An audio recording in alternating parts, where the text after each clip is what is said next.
नमस्कार साथियों, अपने YouTube channel Tulsi astro and tarot सखी में एक बार फिर से मैं आपका स्वागत करती हूँ। आज हम एक बहुत ही महत्वपूर्ण विषय पर बात करने जा रहे हैं, लव मैरिज और अरेंज मैरिज।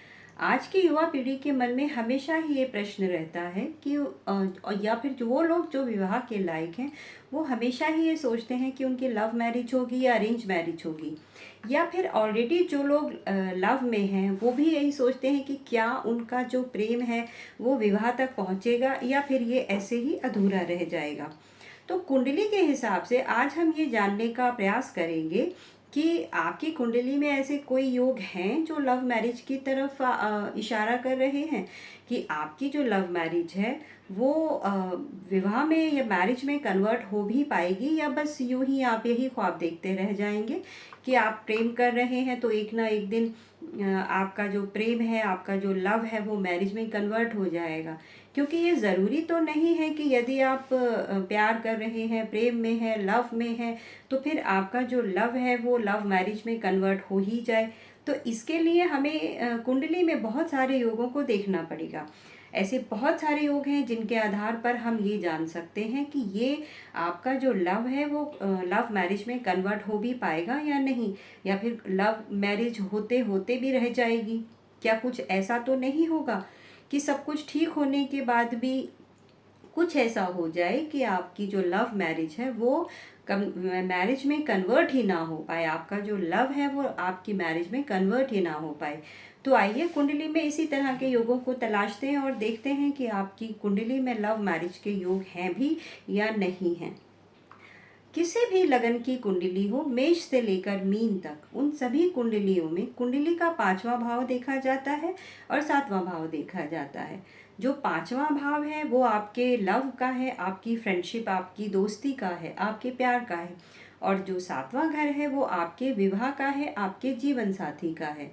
तो यदि पांचवें घर में और सातवें घर में किसी भी तरह का कोई संबंध यदि बन जाता है तो हम कह सकते हैं कि हाँ जी, आपकी लव मैरिज के योग हैं आपकी कुंडली में। तो जो आपका रिलेशनशिप है वो आपकी मैरिज में कन्वर्ट हो जाएगा। तो मैंने जैसे आपको बताया कि पांचवें भाव से आप फ्रेंडशिप को देखिए, दोस्ती को देखिए, प्यार को देखिए, लव को देखिए, और सातवें भाव से आप अपनी विवाह को देखिए, मैरिज को देखिए। और फिर ये देखिए कि उनमें आपकी कुंडली में प्रेम विवाह के योग हैं या नहीं हैं। आइए कुंडली के आधार पर समझते हैं। चलिए छोटी सी एक कोशिश करते हैं। एक मिथुन लगन की कुंडली लेते हैं, और मिथुन लगन की कुंडली में जो आपके पांचवा घर है वहाँ पर शुक्र की तुला राशि होती है, और जो सातवां घर है वहाँ पर गुरु की धनु राशि होती है। तो यदि पांचवें घर की राशि तुला जो 7 नंबर की राशि है, और सातवें घर की राशि धनु जो 9 नंबर की राशि है, यदि इनके बीच में किसी भी प्रकार का कोई संबंध बन जाए तो फिर हम कह सकते हैं कि आपकी कुंडली में लव मैरिज के योग हैं। आइए इसको नियमों के आधार पर जानने की कोशिश करते हैं। तो जैसे मैंने आपको बताया, पहला नियम तो यही है कि यदि मान लीजिए पांचवें घर के स्वामी जो शुक्र हैं, तुला राशि के स्वामी शुक्र हैं, और सातवें घर में धनु राशि है उसके स्वामी गुरु हैं, तो यदि शुक्र और गुरु के बीच में किसी भी तरह का कोई संबंध बन जाता है, युति हो जाती है, या फिर दृष्टि संबंध बन जाता है, स्थान परिवर्तन हो जाता है, तो फिर कुंडली में प्रेम विवाह के योग बनते हैं, लव मैरिज के योग बनते हैं। ये दोनों ही लव और मैरिज के ही कारक हैं। शुक्र प्रेम के कारक हैं और गुरु जो है वो विवाह के कारक हैं। तो इसीलिए इन दोनों के कॉम्बिनेशन को लव मैरिज हम कह सकते हैं। इसके बाद चंद्रमा और शुक्र की बारी आती है। जैसे शुक्र प्रेम है, ऐसे चंद्रमा मन है। तो मन और प्रेम के बीच में यदि किसी भी प्रकार का कोई संबंध बन जाता है तो फिर लव मैरिज के योग बनते हैं। मान लीजिए सप्तम भाव में शुक्र है, चंद्रमा है, तो ये भी एक तरह का लव मैरिज के योग को बताता है। ये योग तो बन गए, पर क्या ये योग इतने स्ट्रॉन्ग हैं कि आपका लव जो है वो लव मैरिज में कन्वर्ट हो जाएगा? तो फिर इसको हम थोड़े और नियम लगाएंगे और देखेंगे। तो पांचवें घर के स्वामी शुक्र, या फिर शुक्र कुंडली में किसी भी भाव के स्वामी हों, और सप्तमेश यानी सातवें घर के स्वामी यदि शुक्र और सप्तमेश कुंडली में किसी अच्छे स्थान पर बैठ जाएं, मान लीजिए केंद्र त्रिकोण में बैठ जाएं, दूसरे दशम और एकादश भाव में बैठ जाए, तो ये लव मैरिज के स्ट्रॉन्ग योग बनाते हैं। इसी तरह परंतु आप ये याद रखिए कि ये जो शुक्र हैं ये छठे, आठवें और 12वें घर में ना बैठे हों, क्योंकि वो त्रिक स्थान होते हैं, वो अच्छे स्थान नहीं होते हैं।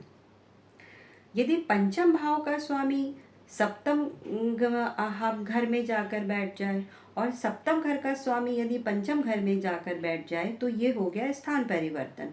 तो ये स्थान परिवर्तन भी लव मैरिज के स्ट्रॉन्ग योग बनाता है। राशि परिवर्तन हो जाए, इनमें दृष्टि संबंध हो जाए किसी भी तरह का। अब मान लीजिए पांचवें घर के स्वामी ने में और सातवें घर के स्वामी ने एक साथ युति की है और वो युति करके वो केंद्र त्रिकोण में बैठे हों। इसके साथ साथ आप ये भी देखिए कि शुक्र के सप्तमेश और पंचमेश कहीं अस्त तो नहीं है, कहीं वक्रीय तो नहीं है, षडबल में इनका बल कैसा है ये भी आप ज़रूर देखिए।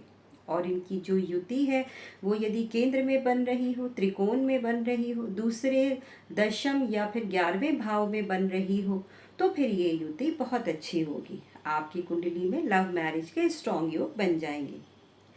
इन सारी चीज़ों को आप नवांश कुंडली में भी देखिए, अर्थात शुक्र की स्थिति देखिए, चंद्रमा गुरु की स्थिति देखिए, इनके बीच में बनने वाले संबंधों को देखिए, दृष्टि संबंधों को देखिए, स्थान परिवर्तन को देखिए। यदि इस तरह के छोटे छोटे योग बनते हैं आपकी कुंडली में, तो ये बहुत स्ट्रॉन्ग योग बनते हैं लव मैरिज के। परंतु इतना होने के बाद भी अगर इन पे कहीं से भी शनि की दृष्टि पड़ जाती है, मान लीजिए दोनों का संयोग बना और कंजंक्शन होकर, युति होकर पंचमेश और सप्तमेश किसी अच्छी जगह पर बैठे भी हैं कुंडली में, परंतु कहीं से शनि इन पर यदि अपनी दृष्टि डाल दें, तो शनि की दृष्टि विच्छेदात्मक दृष्टि होती है। वो जहाँ भी दृष्टि डालते हैं उस जगह से मिलने वाले फलों को वो विच्छेद कर देते हैं। तो लव मैरिज होते होते भी कोई किसी परेशानी में पड़ सकती है, किसी तरह का विरोधाभास का सामना आपको करना पड़ सकता है।